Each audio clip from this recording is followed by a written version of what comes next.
I thank God for social media. You can learn a lot from the social media.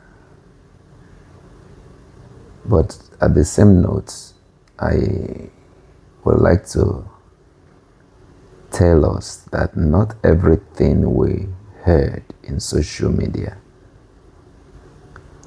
that is meant for us to apply in our lives. For example, I have had a lot of teachings on the chosen ones, what they go through in life, and how they are so unfortunate in relationships, the way people betray them,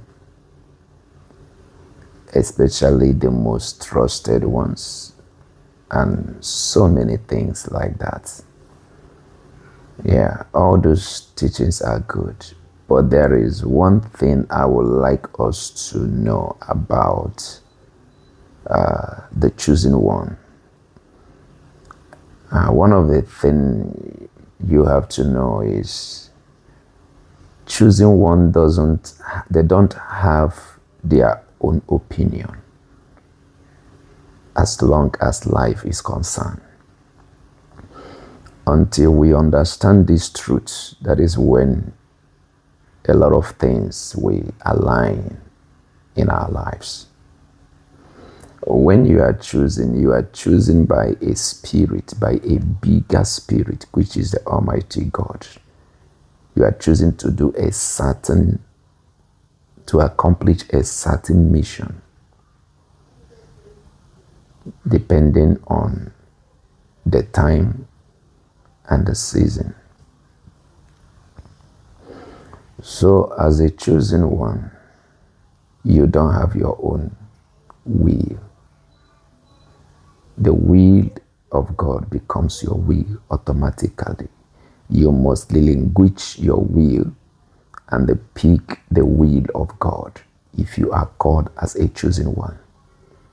Jesus came to that point in life where he made a statement, Father, if this cup will not pass me by, except I drink it, not my will, but let thy will be done. So you have to settle that in your mind first as a chosen one. Many chosen ones struggle in lives, not because God want them to struggle in that aspect of life, but they struggle because they were trying to enforce their own will. They want their will to find expression. Probably they see other people doing that thing in a certain way, and they think that they themselves can also do the same thing in the same way and get the same results. But they don't know that their life is more of spiritual than human. They are different. So at the process of trying to enforce their will or to enforce the societal will or the cultural will, in trying to enforce it, they will start having issues in their lives.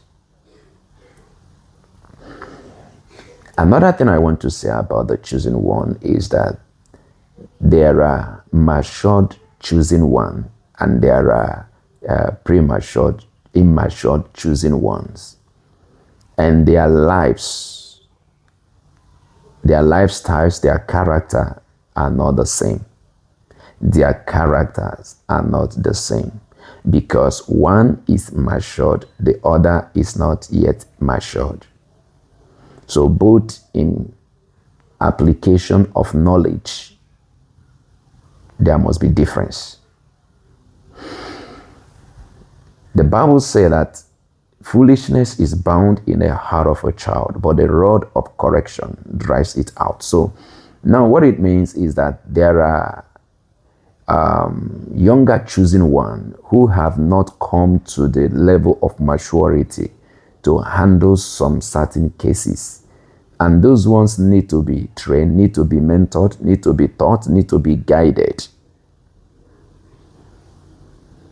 So it doesn't mean that God didn't choose them, but they need to be mentored. And when they mature, they will start doing things differently.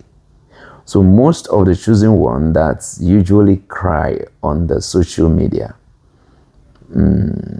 I want to humbly say that most of them are not yet matured. So they are victim of things they are ignorant of.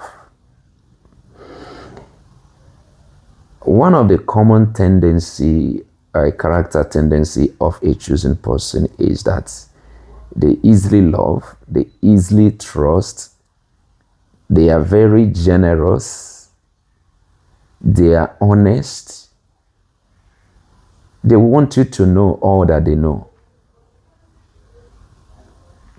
They can be trusted. They can stand by you under sun, under rain. They can give you their last card. And in doing so, they think that in the day of their need, that the person will reciprocate, without knowing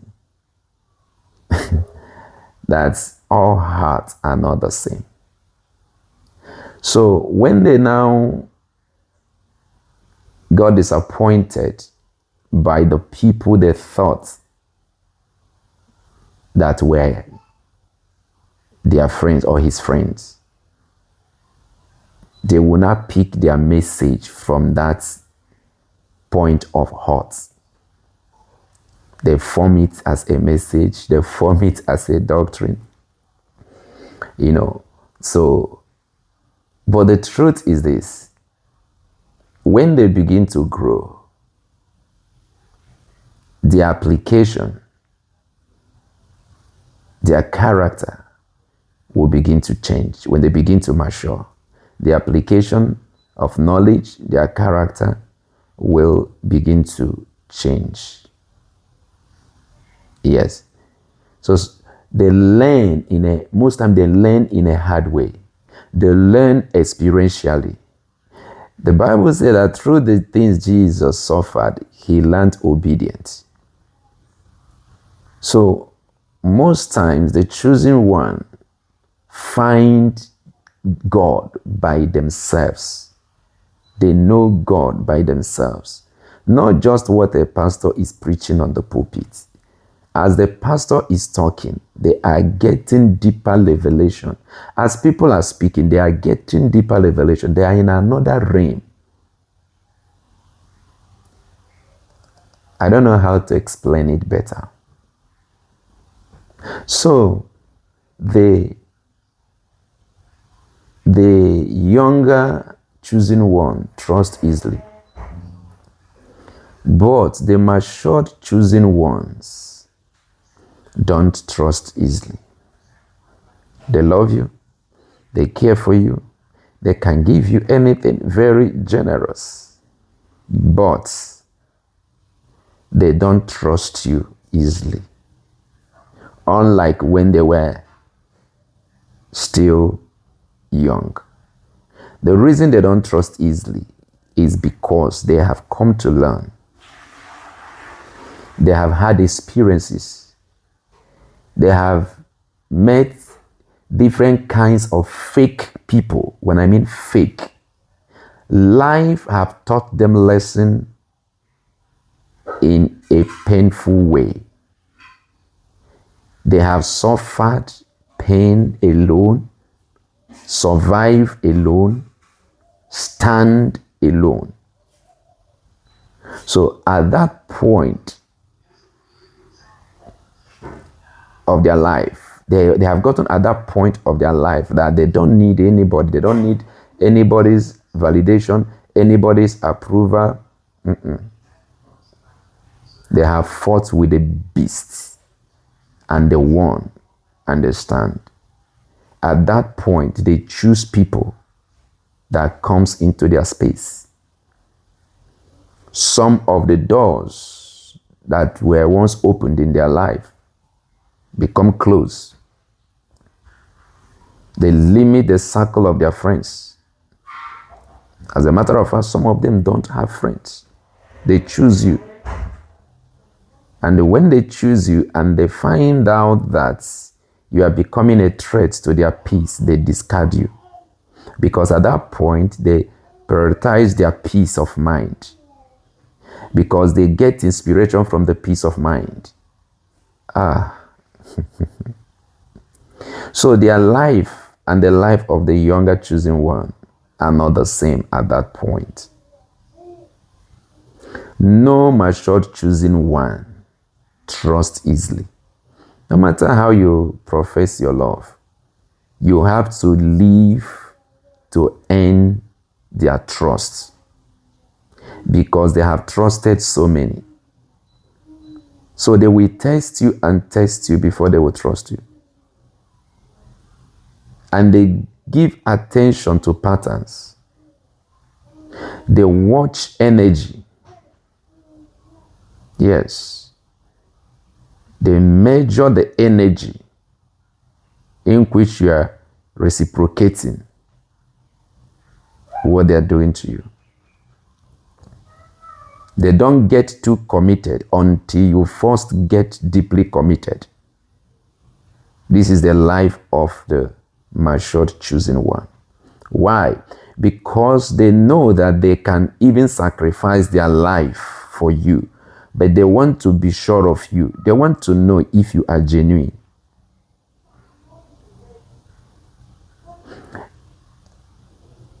And another thing I want to add in this aspect is, even if you come to play them or to deceive them,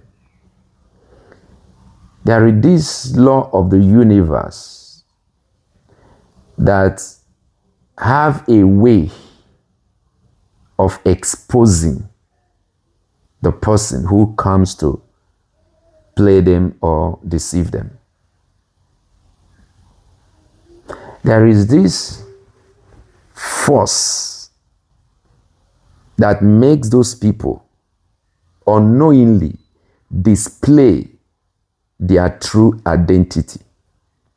Because God will always want them to know the true identity of every human being, so that they can know how they can relate, how they will relate to those people. So no matter how people try to cover up, the God of the chosen ones have a way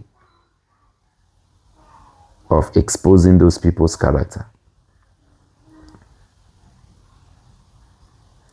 A matured chosen one can work with fake people. Yeah, he can work with fake people.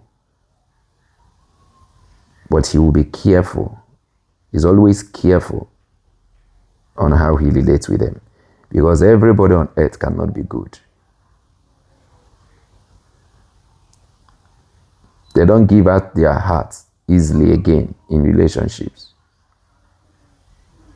Why? Because they have come to know that the Bible said that the heart of a man is desperately wicked above all things. Say, who can know it except God? So they have learned in a hard way. And a lot of people are saying they are choosing one, they are choosing one. But the truth is that the choosing one are very few on earth. Very few. There are few choosing one who are willing to give their life for the betterment of other people's welfare. Few. So there are levels of choosing ones. There are those that are choosing one. They know that longevity is not in their destiny. They are just on this earth to set patterns and systems are right and return back where they come from. Those kind of choosing one, they are not crazy about material things, about fashion. All they want is to make sure that people are okay. Even when you are hurting them, they are still good to you. Their mission is to do what they are assigned to do. So they don't care in your behavior. So whatever you are doing to them is like, if it is good, it's like pouring good on yourself. Then if you are hurting them, playing them mind game, it's like you are pouring a curse on yourself. So these ones, they will know what you are doing, but they choose to behave as if they don't know anything. Why? Because they know that in their faithful service lies their own reward, their own crown, the stars on their crown. They know that in their generosity is their safety. So sometimes you think you are playing them, you are getting things from them, they are very sacrificial. Those people are not ordinary human. So there are different kinds of chosen ones. Those people, they are not, they know, they love with their lives. And they are not scared of anything. They are not scared of death. They are very few on earth. They are not scared of death. When they come in contact with you, one of the things that flashes in their mind, the first thing that comes to their mind is how they will help you. You may be far richer than them in monetary aspects. But once they come in contact with you, they look at something in your life to fix.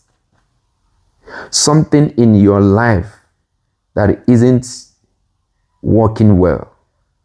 They will look for a way to fix it.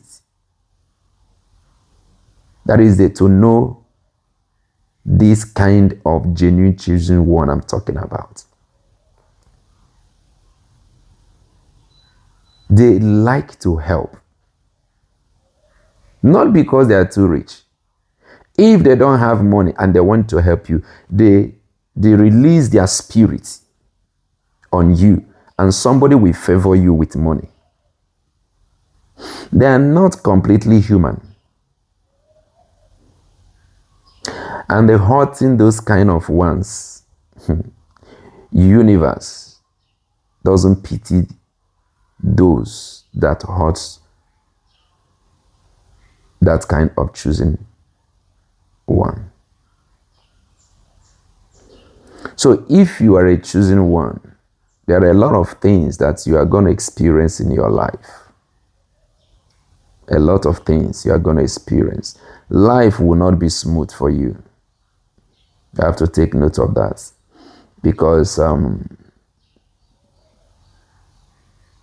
you have to discover some things by yourself. Nobody will discover yourself for you. Self-discovery must be done by you, and it takes years. This is one of the truths you have to know, that as a chosen one, your first assignment on earth is self-discovery. And it takes years. It takes years. As long as you're a chosen one, you got to discover yourself. Nobody will discover yourself for you. You have to discover God by yourself. You have to know God by yourself, outside what they are preaching on the pulpits. You have to. Your life is not like life of others. That is just the truth. When you look at people, when you discover God by yourself, when you look at people, you know who people are.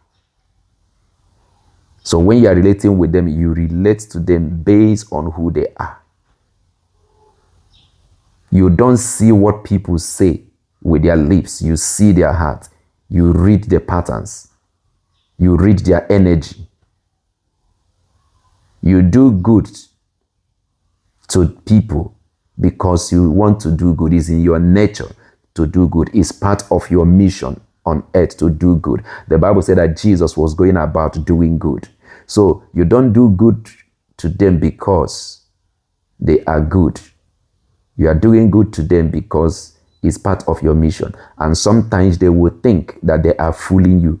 They are using you, that they are taking advantage of you. But they don't know they are actually hurting themselves. That you are doing good for them because you are called to be good. And whenever people leave you, it won't be long they will come to understand that they left their God, because you are like a God to humanity. You may not have much when it comes to monetary aspects. As a matter of fact, money is the least the true choosing one value, money. Because in the kingdom of God, money is least.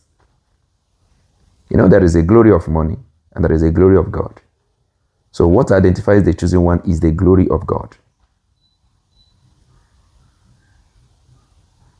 St. Paul talked about being poor in a human term and yet making many rich. A choosing one can open mouth and say somebody be blessed, and that person will get blessed. But he himself may not have money there. So God portions the things that choosing one are meant to spend here on earth before they return. You don't live extravagant life. No. They can pray others into wealth. The people they helped, we can live lavish wealth and whatever. But their life is so organized, coordinated. God doesn't give them more than they need to spend. That is why sometimes money will come to their hands. Some of them, if that money don't get finished, another one will not come. The heavenly attention on them is very high. Very, very high. God's jealousy on them is high. He watches over them. He watches over them. And they cannot live outside the spirit of their ordination. They don't have their own will. Most of them cry in the secret, but they come outside and put smile on other people's face. They love passionately. They pray for people who hurt them. So being a choosing one means being responsible, becoming a co-burden bearer with Christ. That is what it means. So when somebody says he's choosing, it means you are a co-burden bearer with Christ. You bear most of people's burden. You bear most of their pain. But the truth is that the grace will always be sufficient for you. That is what it means to be a choosing one. You don't have the will of your own. You relinquish your will and accept the will of God. And there's one thing about choosing one again, I want to let you know. Sometimes God allowed their life to go off course. He allowed their life to get off the cultural, systematic behavior. What I mean is, he makes them behave strange in an unusual way, differently from others, that we attract attention and the questions. Let me throw more light. God told a prophet to go and get married to a prostitute. God was trying to pass a certain message. And according to the ministerial law, a prophet, a priest, is not meant to marry a prostitute. But God told this prophet to marry. So most time, the lifestyle or behavior or occasional behavior of some chosen ones doesn't rhyme with the normal behavior of the society sometimes. So God was trying to pass a message, and he told that prophet. He was driving somewhere. Then at the end, he now used that the same event to teach the children of Israel, to speak to them. So if you are a chosen one, you are a co-burden bearer with Christ, a co-burden bearer with God. So God can use you to do something that people will criticize you, throw stone at you, treat you the same way they treated Jesus. So being a chosen one is being a co-burden bearer with Christ. Most time you cry. After crying, you still look at them and say, God, have mercy on them. You look at Moses. Moses was chosen. You saw his life. And most chosen one, to be honest, their life always go for their mission. There are, as I said before, there are levels of choosing one. If you have not come to the point that you are ready and willing to sacrifice your life for what you are assigned to do, you haven't matured as a chosen one. Every chosen one don't fear death. And before their arrival on earth, their life has already been patterned, and how they will return back has already been concluded. So when Moses came, he was chosen. The people will misbehave. He will warn the people, get angry, tell them how God is going to deal with them. And he went back to God and plead for mercy upon them. That is the heart of a matured chosen one. The heart of a matured chosen one is a heart of care, heart of love. It's like a heart of a good mother. So Moses had that kind of heart. The being a chosen one is not an easy assignment. It's not an easy assignment. You cry in the tear, you smile in the open, in order to encourage people and to put smile on the people's face. So Moses, God will tell him the bad thing these people have done. God will be angry that he's going to deal with them, he's going to kill them, he's going to do. Moses will let them know all that God is saying. Most of them threw their mouth of Moses. And people who don't understand it may think Moses is the one getting angry or cursing the people, children of Israel. They will think that it's Moses that is the one saying that he's going to kill them. But if you are spiritually intelligent, you will discern. For example, when a prophet is prophesying, you will discern when that prophet is prophesying and when God have taken over the tongue of that prophet. So if you are not spiritually wise and intelligent, you will begin to fight the prophet, that the prophet says something negative about you, but you don't know that it's God. Now here comes a prophet with a good heart. After those things that God said that he's going to do to you, after he have warned you, that prophet will go back and start talking to God. Because it's like a work of a priesthood. You don't side God 100% and ignore the people. And you don't side the people 100% and ignore God. So as a chosen one, you are a mediator. You are a mediator. That even that person that did wrong, if they bring the person to kill, you will still be the one that will start crying and pleading. So sometimes your life, you look as if you are not making progress the way others are making progress.